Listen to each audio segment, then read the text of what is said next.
The saga of Grant at Sundance 2022 has now ended. Hi everyone, it's me, Grant the movie and TV guy. Welcome to Raised on Popcorn with Grant, everybody. And we are open in the vault. This has been a review that I've been waiting to review. I saw this film, 9 months ago almost now, so we're now going to talk about it. Yeah, in the time it's taken me to get to this review, a baby's been born. So that's how long it's been. This was a hard one to get a theatrical release for. So, but it is in fact getting a limited release this weekend. It'll be on Mubi next week. Let's talk about it. And because movies and TV's what we do here, that movie is The Cathedral. The Cathedral is written and directed by Ricky D'Ambrose. This is his second feature film. He did a series of shorts. And his first feature film, which I would go on to watch after this, is the 2018 film Notes on an Appearance, which is also quite good. But I prefer this film. This was definitely not a sophomore slump. So what is The Cathedral about? Well, the film is about a young boy named Jesse. When the story begins, we meet Jesse's parents. They are played by Brian Darcy James, who is best known to many people for his role as Hannah Baker's dad on 13 Reasons Why, Shrek and Shrek the Musical, and Officer Krupke in Spielberg's West Side Story. And we also have his mother, Monica Barbaro, who is best known to current-day audiences for her work as Phoenix in Top Gun Maverick, the highest-grossing film of this year. And Top Gun Maverick. And Jesse is played by multiple young actors over the years as he ages. Where we begin is the night his parents, let's put it this way, get intimate, and then which is around 86, somewhere around there, and then we follow Jesse's born, and then we follow him up until he graduates high school, so kind of in a Boyhood style. So the rough timeline of events is somewhere between, I think it's like 86 and 06. It's like a 20-year period in the life of this family. And we see it through young Jesse's eyes as his parents' marriage and the family in turn begins to suffer a crumbling.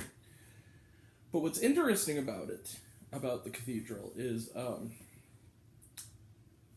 not only how accurately they capture the life of a child of divorce, but also the way they tell the story, because it's done. A friend of mine told me when seeing my Facebook posting on this movie, there was already a poster when this film was produced for like a local film project, and she said to me, "Oh, this looks almost shot for shot like a famous photograph," and I'm like, that actually makes sense because the whole movie feels a bit like a family photo album brought to life. It's basically.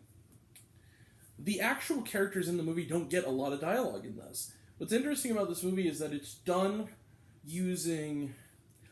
How do I put it? There's a narrator that's constantly the one giving information. It's almost like anthropology of human beings.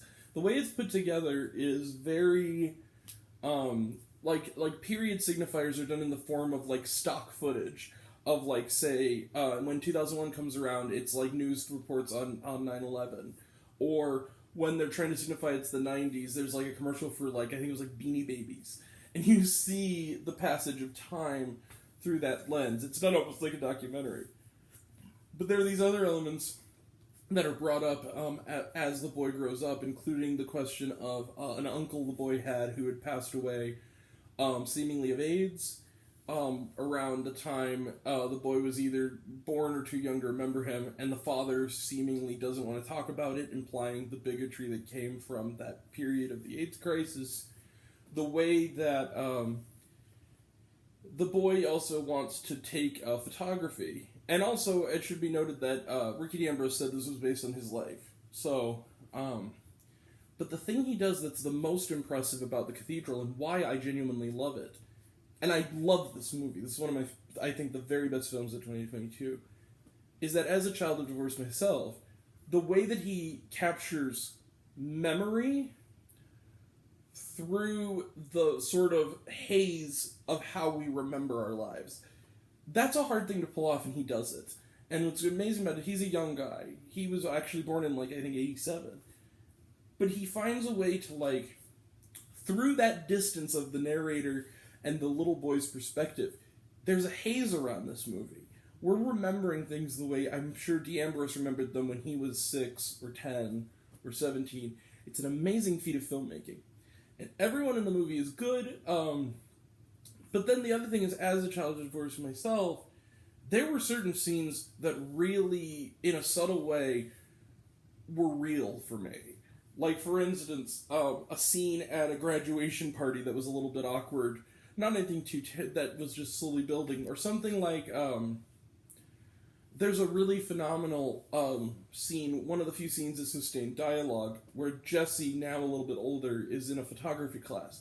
And he's showing a photograph that was taken that he's using as a project example of his mother's bedroom, and his 2 aunts are sitting on the bed. And he notes that there's a baby monitor in the room, and he talks about how this was taken when he was an infant, and he's describing how it's weird to think about the fact that the room is still there, but all the people aren't. That essentially the passage of time it sucks, basically, because it rips things apart. Photographs make everything look so perfect, but at the same time, life isn't perfect. It's messy, and sometimes families don't stay together. And I thought this was a really fascinating film. It really touched me deeply. I thought the story was great. The ending was just beautiful. It's not going to be for everyone, and I cannot stress this enough, because I know I say that a lot, and it's more just like, look, it's not a mainstream movie. I am telling you this. This is one of the most experimental films I've ever seen. It is very much not narrative-driven. It is very much... The filmmaking of it, it's very, very cold and analytical in a way that works for it, that gets an emotional response if you're on its wavelength. If you are not, you are going to feel distanced from this movie. If you're not hit this movie's wavelength pretty quickly, it is going to completely shut you out. This is going to be for a very small boat of viewers, but for that small boat, in which I am very much a part of, I think this is one of the very best movies of the year, and a good contender for the best of the decade so far.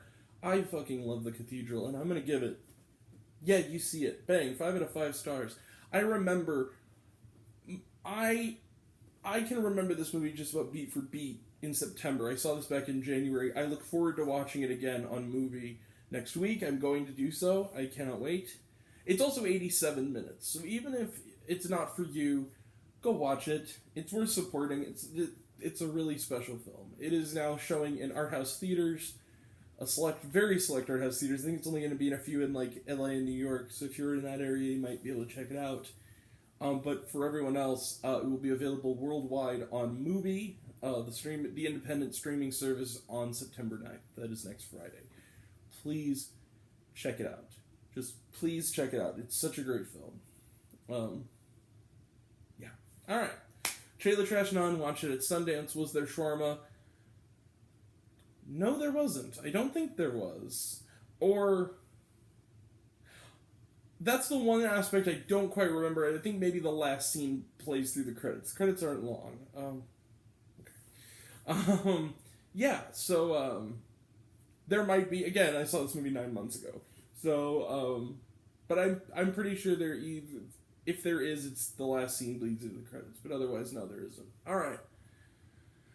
We will be back tomorrow night for a review of the new comedy movie Out of Office. We will also have a review of coming up this week for Pinocchio, as well as Brahmaster Part 1 Shiva, which I'm seeing Thursday. We will also have reviews Friday, back-to-back reviews for Medieval, as well as Barbarian. We will also have reviews on the horizon for Clerks 3 on Tuesday, September 13th, special review. We'll also have a review on the 16th. I got my ticket for the new retro comedy, See How They Run, starring Saoirse Ronan, and more to come. That'll all be next time. And until next time, I'm Grant, the movie and TV guy. I see it all, and I'm happy to share it with you. I love you all. I appreciate you all. I love a class dismissed. I love you 3000. Be kind to one another. If you like this video, give it a like if you want to. Give it a subscribe if you want to. Give it the bell. I don't know what it does, if that's supposed to do, or so I've been told. If you want to find me elsewhere, reviews, lists, and other fun stuff, You can check me out on letterboxd.com at Raised on Popcorn with Grant. You can check out my Facebook, Raised on Popcorn with Grant. If you want to know what I've been watching lately on television and what I think of it, you can find me. I just joined Serialized. You can find me there on Raised on Popcorn. All one word, lowercase. You can also check out my podcast, Raised on Popcorn with Grant, the podcast on Spotify and Anchor. Leave a comment. It really helps out. Even if you just want to say, I like waffles, it really helps out. Some of you already have, but even if you haven't, take care of yourself, take care of your mental health. It's incredibly important. And I want to know down below, what did you think of The Cathedral? Did you like the movie? Did you hate the movie? Think my opinion's good? Think I'm full of shit? Comment below, let me know. And until we meet again, we're all raised on popcorn. Make mine with extra butter. Catch you guys next time. Take care.